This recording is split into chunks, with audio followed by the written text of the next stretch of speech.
Ah yes, winter is upon us. At the risk of sounding Game of Thronesy, I'll even say winter is here. As the season and the temperatures change rapidly here where I am, I felt the need within me to embrace the change and make a change of my own. Actually, I just wanted to get a haircut, but that doesn't quite have that same spark now, does it?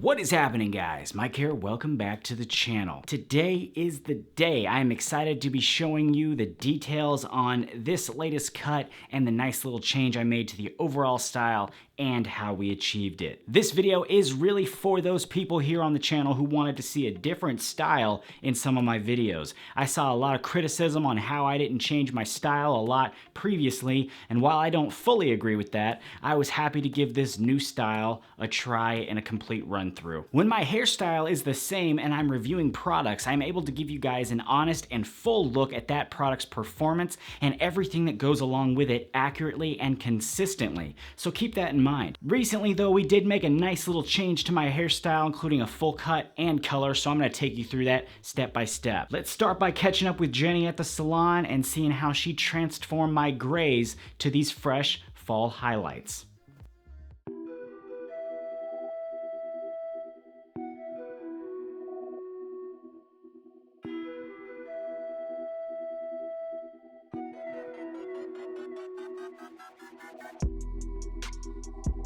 We're starting with the color today as usual. The goal overall is to hide my grays, but I did want to change it up with some nice warm highlights for the fall-winter season. To achieve this, Jenny starts by first actually doing an all-over color, which I guess you could call a low light since it's darkening my hair. The color is actually one step darker than my natural color, and it's there to help cover my grays and make the highlights look more predominant, so the grays that aren't covered or pop out later are actually less noticeable. These get applied to my whole head with a brush, and then we will move on to the highlights. Jenny applies the highlights by grabbing sections of hair, this time in larger pieces than we've done in the past, and then applying the lightener to the strands and folding them up into foils to let them set. This will actually just lighten the pieces we want to highlight, and then we will tone them to our desired color in a later step. This is done in various sections throughout my entire head.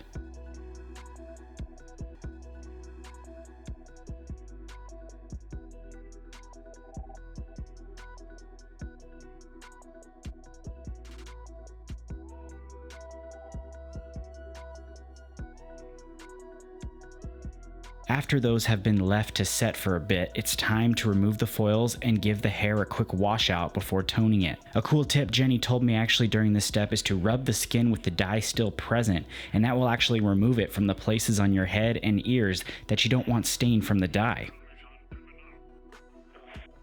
This blended carrot V8 splash looking stuff is our toner. We're going for a warm copper type tone, and Jenny simply uses her hands to massage this in and apply the color to the lightened pieces.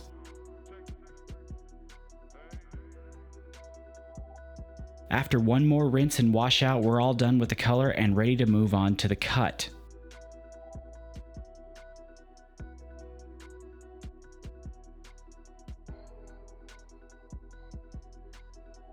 Jenny begins by sectioning off the hair on the top and sides. We're starting the sides a bit differently than in the past and starting with a 2-blade on the clippers to get everything down to one length before beginning our fade. For the actual fade, we did a 1-blade going into the 2-blade on the upper sides. This was done obviously all the way around.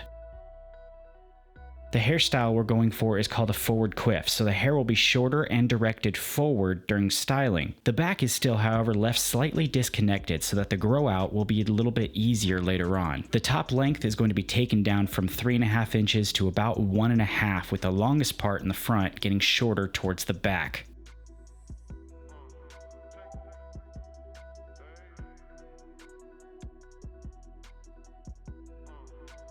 We also wanted a ton of texture in this cut, so Jenny will be actually using 2 different types of texturizing shears on the top after she gets it all cut. The first one is just standard texturizing or thinning shears, but the second is a larger pair that takes out larger chunks to create more defined texture.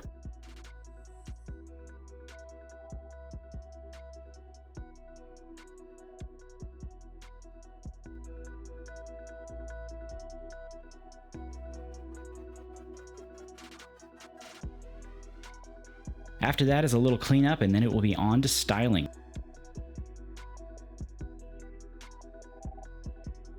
For today, we're using the Hybrid Cream Clay by Balm and Arcadian Grooming as a pre-styler, and Ocean Clay from Chavoo and Dre Drexler as a post-styler.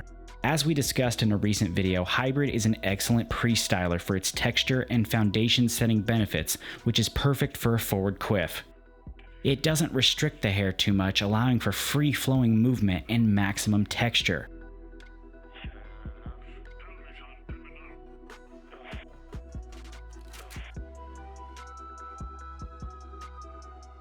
For post-styling, I actually won't need a ton of hold for this style, so I'm going to use some Ocean Clay to finish it off. This is a good choice because while it's still a nice thick clay, its hold isn't overbearing and it won't restrict everything we've set up with the pre-styler, but it will still allow for solid styling that won't deflate.